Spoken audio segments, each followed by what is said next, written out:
Welcome guys. Welcome to Daily Crypto Trading. Today we're going to look at the fundamentals and TA of Luna. Also remember, we still have a giveaway going on, guys. You guys can also join this giveaway of 20,000 Dirt token and one warm NFT. You just have to join our Discord server. The link will be provided down below. Good luck, guys. 5 years in crypto and I've never seen something like this. We all want the same thing, a decentralized altcoin that can be tracked or frozen. However, something went gruesomely wrong with this altcoin. We had a top 10 altcoins with billions in market cap, looking great future ahead. A lot of big influencers were talking about, of course, Luna Terra. But within 2 days, this altcoin crashed 100%. How is that even possible? Well guys, let's look into it and analyze. The CEO, Do Kwon of Luna, tried to build a decentralized stablecoin.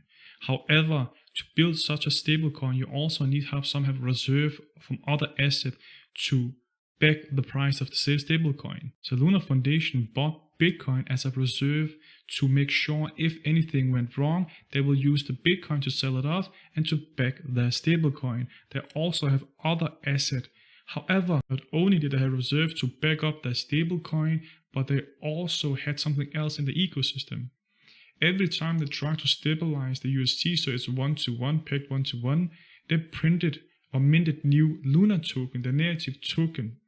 Now that's of course a problem in my opinion, which a lot of people actually factored out. But Do Kwon, which was the CEO, was a bit of a, well, how can I say it politely, ignorant person. He kind of made fun of the community who were trying to point out it can go as an evil spiral where, Luna token is just minted insanely, that there will be some kind of hyperinflation and the price will pretty much tank. And there was a guy who even bet $10 million that this could happen and will happen. It's not if, it's when. And the rest is history, guys. We know for a fact that UST got unpacked and then the evil spiral just began with the hyperinflation. Luna went from 300 millions to 7 trillion in supply. And guys, TA 101, what happened when there's more supply than there's demand?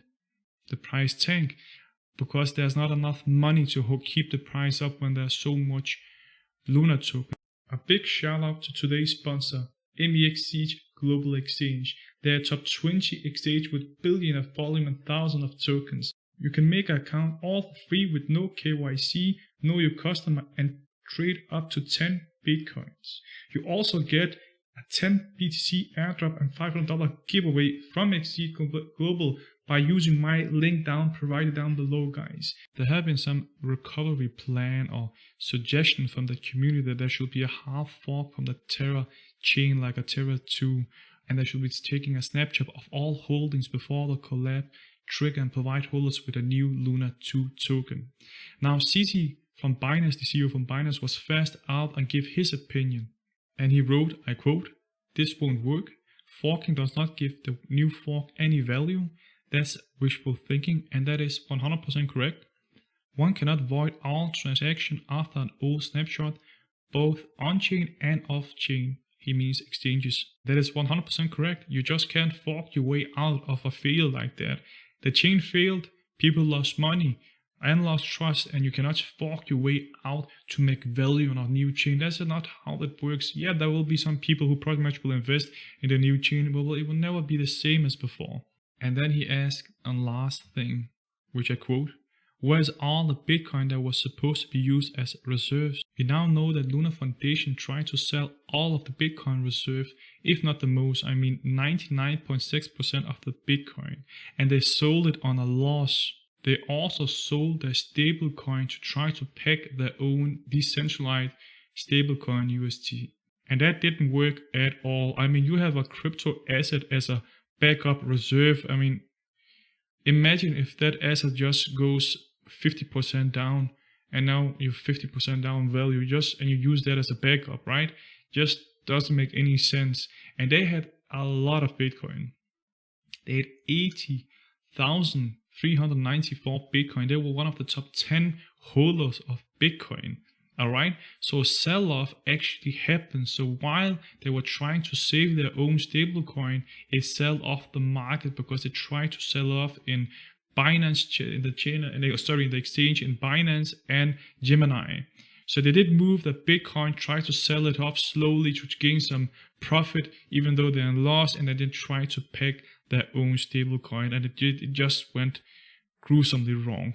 Meanwhile, the UST was still not stabilized, and Luna was in a printing machine because it was billion and billions which were printing out. I mean, just look at this chart. It just went down and down and down. There was no liquidity, no money enough to stop this madness, and price just tanked insanely.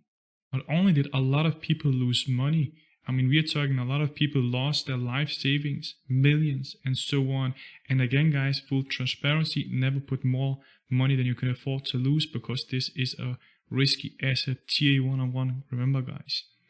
But CC Binance were out there saying they actually received 50 million Luna, all right, which were at the peak worth of 1.6 billion, which is worth nothing at the moment. Is there any recovery plan for this madness though? Well, according to the foundation, per the announcement in the thread, the foundation is looking to use this remaining asset to compensate the remaining users of UST and will prioritize the smallest holders first. At this stage, nonetheless, the team is debating upon the distribution method and will soon update holders when something is zeroed down upon.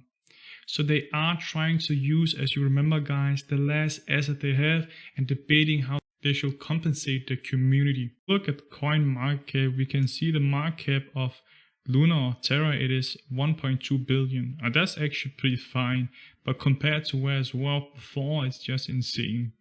Now, a lot of people do not understand how the market cap works, right? They just think that this thing will go to $1, and it will not, because it will require a 5x liquidity from Bitcoin. It will be number one. It will take Bitcoin's place if it ever went to $1. The only way it can go to $1 is if the supply is burned.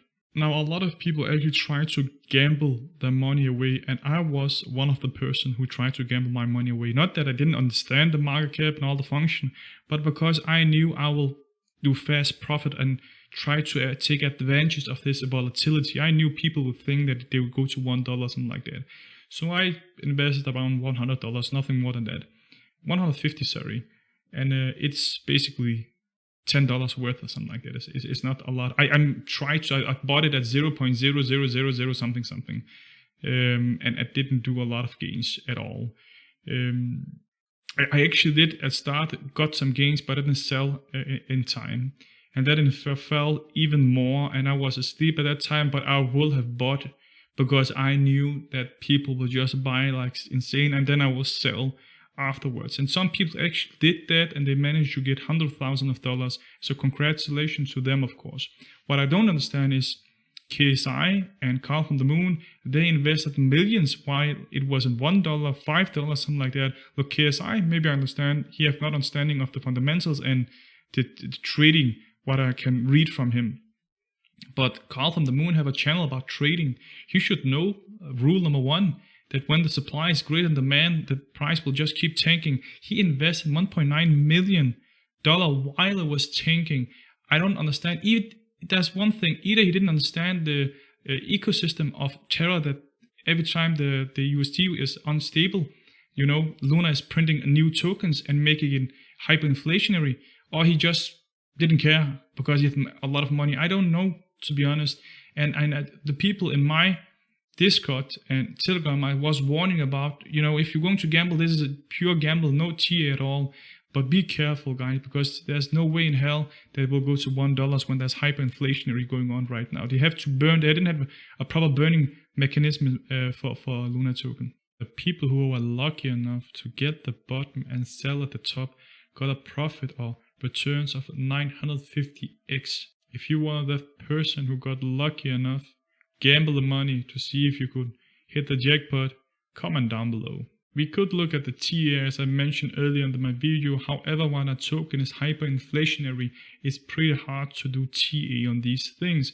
because normally I look at the probability for the upside and downside, but when the supply constantly is greater than demand, we know the price for a fact will go down. So before they fix this issue, it's hard to do TA. I know a lot of people are doing some TA because TA is pretty much human emotions, but it doesn't count for that there's so much supply. Personally, my personal opinion, guys, is not, I will not gamble my money like that. I know there have been a big YouTuber who discredited Multivac, another blockchain, and saying he rather buy Luna token than he buy Multivac because he know the risk in Luna.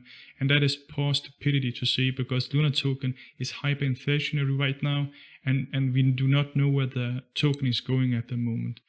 I really do feel a lot of the pain from the Luna token holders. I understand their pain.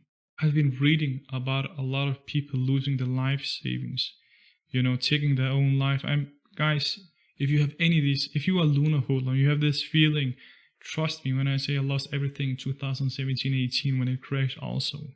You can easily get this money back. It's just, don't give up.